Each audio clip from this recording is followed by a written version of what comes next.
Well, ladies and gentlemen, boys and girls, we want to welcome Dan Klaus, who is the Dean of Kinesiology, the chairman. What's the exact title at Saddleback College? Dean of Kinesiology and Athletics. Very nice. Dean of Kinesiology and Athletics at Saddleback College in Orange County, California. So, we got a lot going on. There's not a lot of sports going on, but that's what we're here to talk about.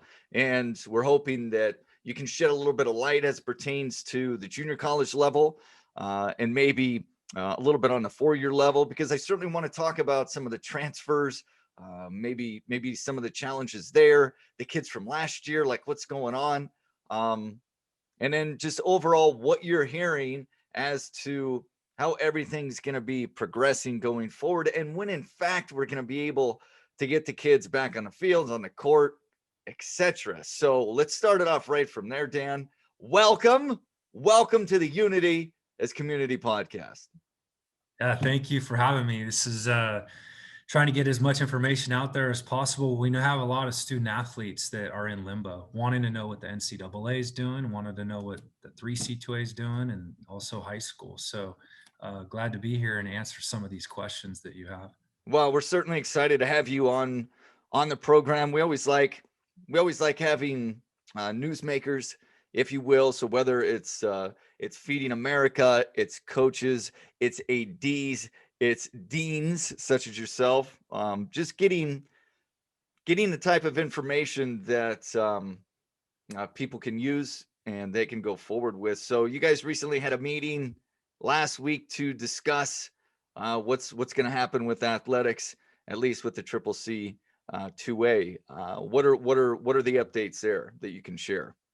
Yeah, so the 3C2A, and it's been difficult maneuvering this. A lot of the times, we're so into transfer of our student athletes to the Division I level. So a lot of times we're waiting on NCAA to create policy so we know how we can create our policy.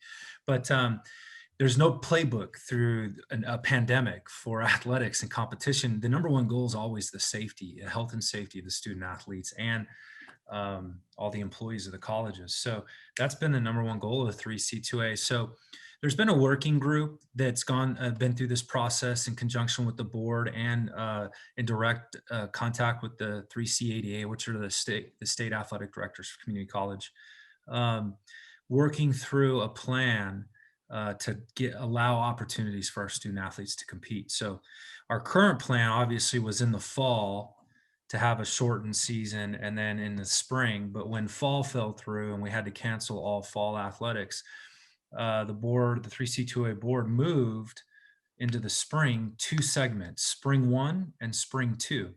And colleges all had the opportunity to say whether or not they were going to opt in to play spring 1 and spring 2. Spring 1 is from January 18th to April 17th. So we've already passed that. We've already had the colleges come out and decide whether or not they're going to opt in or opt out.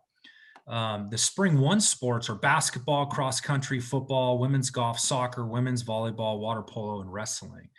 So right now we're in the spring 1 segment, but unfortunately a lot of the counties and everything, we're all in the purple tier, which isn't allowing us to compete. So even though some schools might have opted in, there are a few colleges across the state, I understand they're competing, none in our area right now. So like Saddleback, we opted in for women's golf, but because we're in the purple. And so the purple tier and the tiers are based on total amount of tests that are administered. Is that kind of the case? No, the purple tier just is kind of related, I believe, to Governor Newsom's, the hospital beds that are available, and that's how he's tiered it off. Now, you're talking about testing. Part of the process, whether a community college can opt in or opt out, is we have to do a lot of testing, COVID testing for our student athletes. That are the guidelines for Who pays for that? The colleges, which is why, the colleges are having to weigh whether or not they can afford the testing or not. And so that'll decide whether they opt in or opt out. The next opt-in, opt-out for sports is spring 2. That date's coming up. So colleges are trying to decide whether or not they can afford the testing.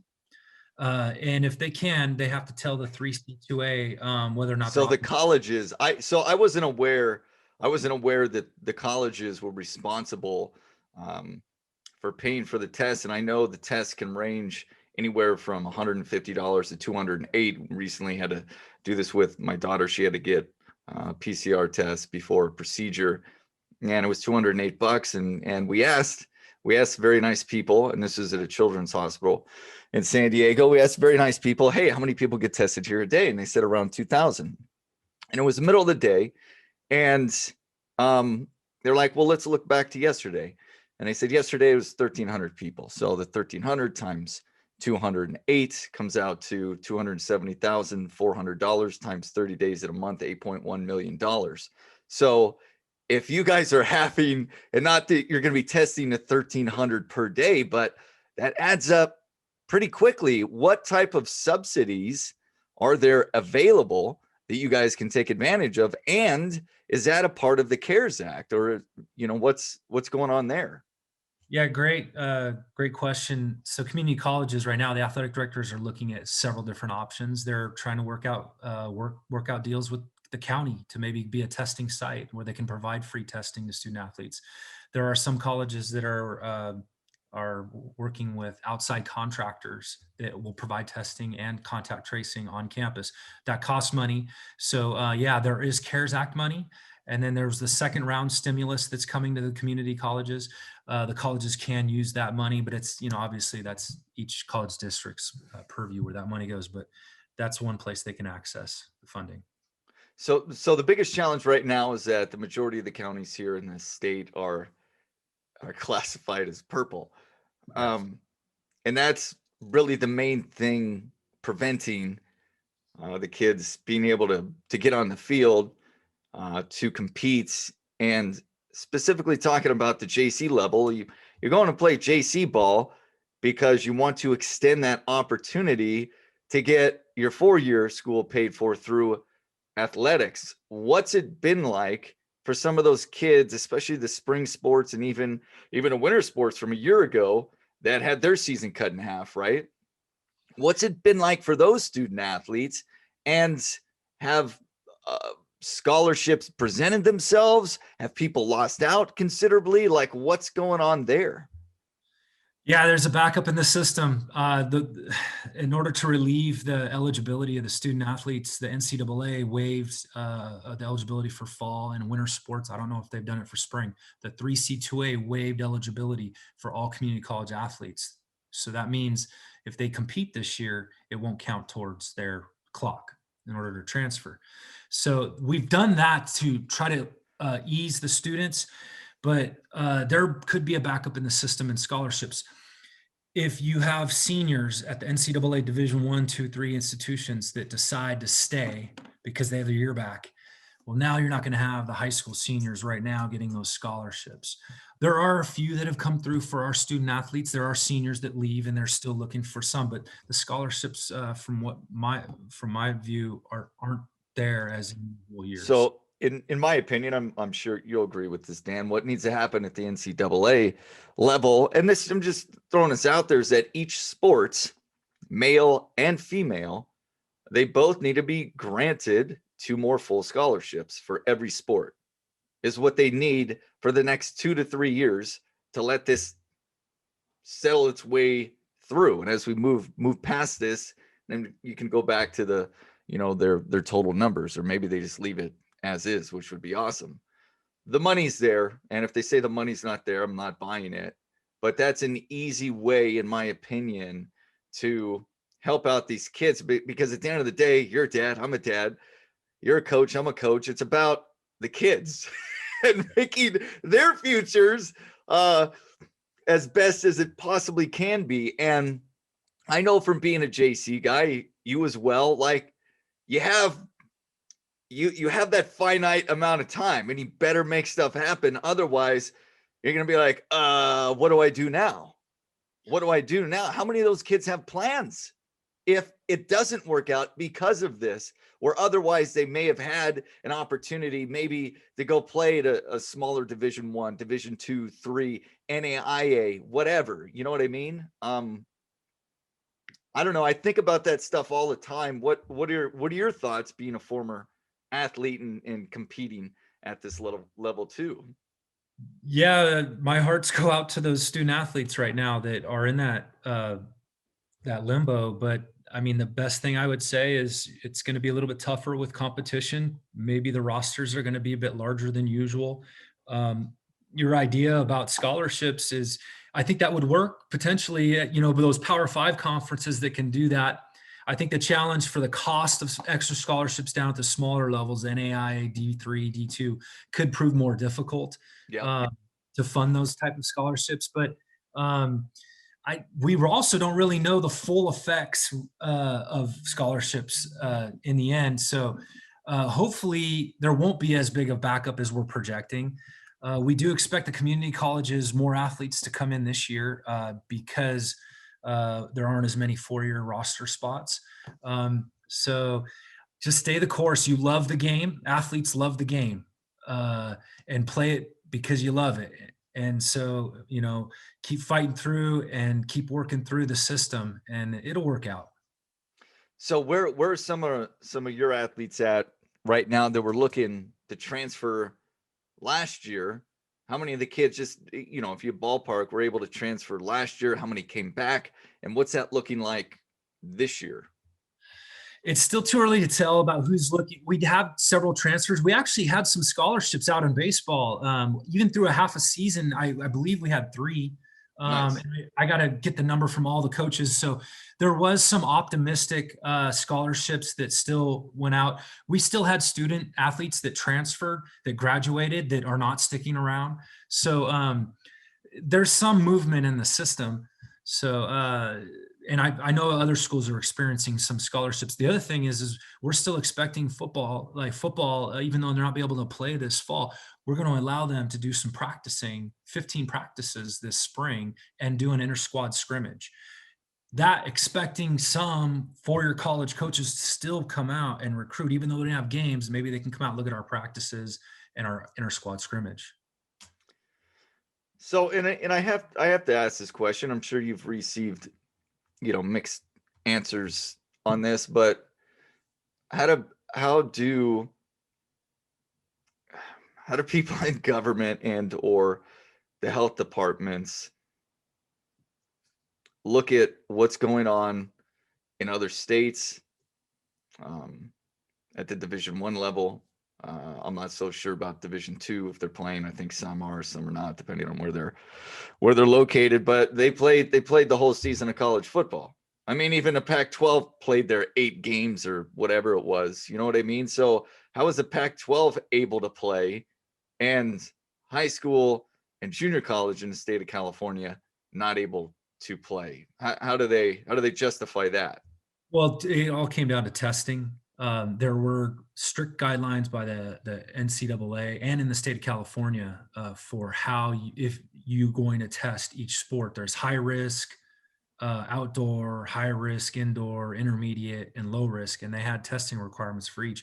You got a school like UCLA and USC; they can be able to fork out that money to do the testing and monitoring. So, and this is just my opinion, is that if you're going to force businesses to close, schools to close, kids not to have access to social lives, which they all need and everyone needs, then in my opinion, then the state government should be responsible for paying for those tests. That's just my opinion.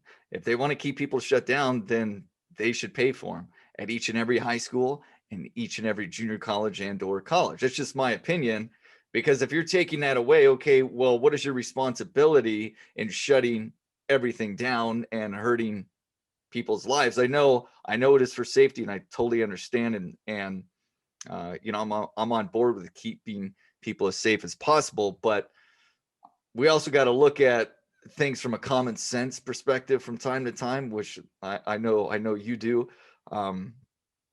That's just my thoughts. Like, if you're going to shut the kids down, you need to pay for it. You want them to get tested, pay for it. You can't expect the high schools to do it. You can't expect all the junior colleges to do it. Like what you were saying with the universities, it all depends on, who it is and what they can do. So I think it was extremely mismanaged, in my opinion, and it's a total shame that these kids have lost we're going on years of their lives because of something I think really could have been managed a heck of a lot better. And for whatever reason, they chose not to do it. We had an athletic director from Utah on in October, Dan, and they were already in week 7. Yeah. And they're like, oh, well, and other people are like, oh, well, there's no population in Salt Lake. There's 2.5 million people, Greater Salt Lake. Okay. That's a lot of people. So you can't really make that argument. So they did it. Arizona did it. A lot of other states, they were able to play. They were able to play. So that's all I'm saying. That's my little rant. Well, I'll tell you, if you can get them to give us the money, I'll gladly spend it on testing and get athletes back for sure. Well, I mean, come on. All they're doing at this point, our currency really isn't backed by anything. They're just printing money, right? So they're just printing money. It's all digital. It's all kind of, in the ether, if you will. And we're supposed to be what, the 6th largest economy in the world, California? You're telling me there's not the money to support that when you want to shut everyone down? Yet Lowe's, Amazon, Costco, Walmart, Target, they all remained open, right? So they remained open. Everyone else kind of had to shut down. And in my opinion, if you're shutting those people down, then you're responsible for their well-being. And one of their well-beings is extracurricular activities and having a sense of normalcy and helping these kids develop. And one of the best ways to do that is through sports, right? Sure. Right. Well, the other thing that gets us back quicker is the vaccination. I think the educators are on 1B, so they're the next to be vaccinated, which will help also bring the faculty, staff, and students back to campus. So did no one ever talk about therapeutics? No, tell me about it.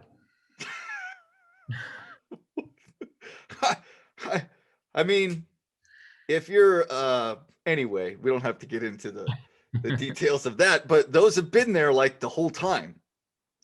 The whole time therapeutics have been there. And the more they've learned about it, if you go in, you get yourself taken care of, you're by and large, you're going to be fine. I mean, 99.4 to 99.7% of people recover from COVID.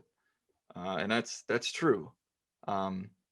And people fall under certain categories. We want to make sure they're taken care of. We talked about this with Feeding America because they had a really great program to where they had volunteers that would drive and bring people what they needed, the people that were at the most risk. And it's like, well, hey, is that something the government can take on? Absolutely, the government can take it on, but they didn't do that. They could have employed people to take care of those who are at the most risk. So you need to go to the store, boom. They already had like Instacart, stuff like that.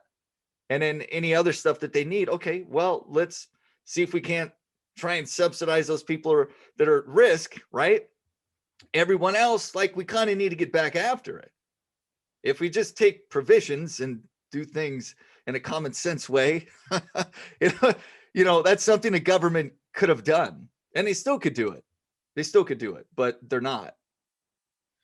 I don't know how that makes much sense. I'm sure you've seen a lot of the reports on the mental health issues that are going on with all of our kids now because they have been shut down for so long. The increase in suicides and suicide attempts. One of my buddies who I played ball with at my 4-year, he's a head coach, baseball coach up in the Napa area.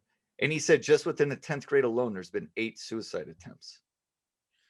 Since just in the 10th grade at his high school, there's only like 1,500 kids. Yeah, the mental health is definitely a concern, and we're seeing that in our student athletes. They want to come back and engage in physical activity and just socialize. I think it's a problem, and it's something we have to address coming out of this COVID pandemic. Okay, so next steps going forward. What do you think's going to happen? You mentioned football. They're going to be able to practice here in the spring and have an inter squad. So football season's gone. It is. So are you looking at a normal start here this fall? Yeah, let me clarify. There were a couple, I believe, colleges that opted in for football for spring one, which Okay. is going on right now. I don't know if they're going to continue to play or not, but those that did not opt in, and they're going to go the whole 15 practice route with an inter squad scrimmage. Okay. What was your other question? Um, so it's really looking like the fall, at least for football, to start at a normal time, or that's still up in the air as well.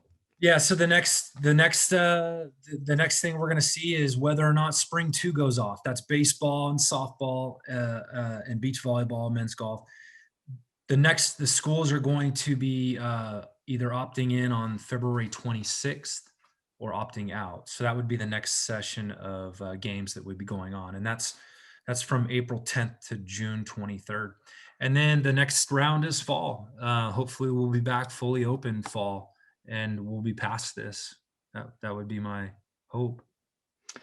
Yeah, I would hope so. You mentioned the vaccines, and of course, there's all the therapeutics out there, and um, let's let's get the kids back on the field. I'm just gonna say this: if you don't want to be around a bunch of people, don't go. Just my Yeah, thoughts. Don't that go. too. You can stay home for sure. Yeah, protect yourself. Yeah. Those that want to venture out, you have every right to go and do that. We're Americans, at least as far as I know. Yep. So, just my thoughts. Take it with a grain of salt, what have you. Um, so, last couple of things here. Have you guys seen an increase in enrollments? Maybe because parents are like, I don't want to send my kid to a 4-year and pay that money when they're taking classes all online. What have you guys seen there? Have you seen more student athletes that have been trying to come out, or what's going on with that too? Yeah, that's a great question. As far as the student athletes are concerned, we're hearing that some colleges are seeing a drop off in students. Don't want to take an online athletic class. But Saddleback's doing really well. We've actually retained all of our student athletes. Our coach have been really engaged, and that was our whole theme: is you got to stay engaged with student athletes. Make sure they're still going to school. Make sure they're getting online. So it's been good for us. I know some other schools might be challenged with that. Um, but that's what's going on for us. Getting back to the athlete perspective, I know for me, I didn't necessarily enjoy a lot of my classes until I got into my major, and that was super fun. It was always, loved history. Um, Anthropology was always that type of stuff is always interesting. But if you're sitting there, um, you have to sit through a class that maybe you're not so much interested in, especially with general ed, and we all have to do it, and it's part of the deal. I can imagine some of the apathy online, and where some of the kids are going to have to, where they make a decision: do I want to keep having to do this, pursuing my dream, or am I going to say, you know what, I'm done with it. I'm just going to start working and going forward with it that way. I can tell you this, just from my perspective: if you keep at it, you follow what you want to do, you follow your dream, good things are going to work out. And if you're good enough, the schools are going to find you. And if you have good coaches that support you, which I know they do at Saddleback and a lot of the other JCs up and down the states, there's a lot of really great people, especially a part of the Triple C ADA. So if you guys have that dream, the JC route, I'm a huge proponent, huge proponent. Go and see what can happen. Go and see what can happen. It could certainly change your life. It could change your life. So stay with it, and who knows? Some Oh, good things will absolutely. come The about. community college route, people don't know. We're both products of it, Yep. and maybe you weren't that great out of high school. Maybe you didn't have the strength or the weight for it later. You go to community college, the opportunities are there for transfer. And it's almost free now. Yeah. So what does that look like when you register? You get everything. You Yeah, don't I have to mean, pay for the units anymore. it's called the promise. If you qualify, you get your free tuition. And depending on your financial status. And there's also other colleges in district that have raised money that also offer free tuition in community colleges across California. Why not take advantage of that? Yeah. Yeah. Yeah. Exactly. It's getting paid for, so you can't have mom and dad say we don't have the funds to send you to college, and or if you're already on your own, which I know a lot of JC guys are, no excuses there either. And no, we know a lot of you have to work and have jobs because you gotta pay for rent, you gotta pay for this, you gotta pay for all your bills. But if you can take advantage of that and get a free education, wow, that's pretty amazing. So Absolutely. I mean, Dan, with that said, is there anything else that you would like to share that we should know about the COVID situation, athletics at the JC level, or did we pretty much cover it? No, we covered it. Just keep, high school has different regulations. I'm sure you're going to find out about that than what college does. But here in the next month or so, we're going to be seeing a lot of schools maybe starting to open up. We're going to see potentially some competitions open up again. There's a light at the end of the tunnel. So keep positive. And for the kids that want to come out, and I'm just talking about Saddleback in general, what do you recommend that they do if they're not actively being recruited? Should they contact the coaches? How should they go about starting to be a part of the program? Find your local community college, go on their website. All of them have athletic websites. Find the sport that you want, and you can email that coach directly and get you right into that program. Yeah. Okay. Yep. Well, very good. Very good. COVID be damned. COVID be damned. Yeah. It is what it is. We'll figure it out. We'll make it work. Dan Klaus, Saddleback College, Dean of Kinesiology and Athletics. I got it right this time. We really do appreciate you coming on the Unity is Community podcast. We'll have to navigate our way through what's going on here in our state and of course across the country. But keep encouraging those kids, go out, play sports, and again, it's something that could certainly change your life. And now it looks like a lot of this is you get this for free and you get to go play ball. So get after it. Dan, thanks again. Thanks, Matt. Appreciate it. Anytime. Absolutely. Talk to you soon.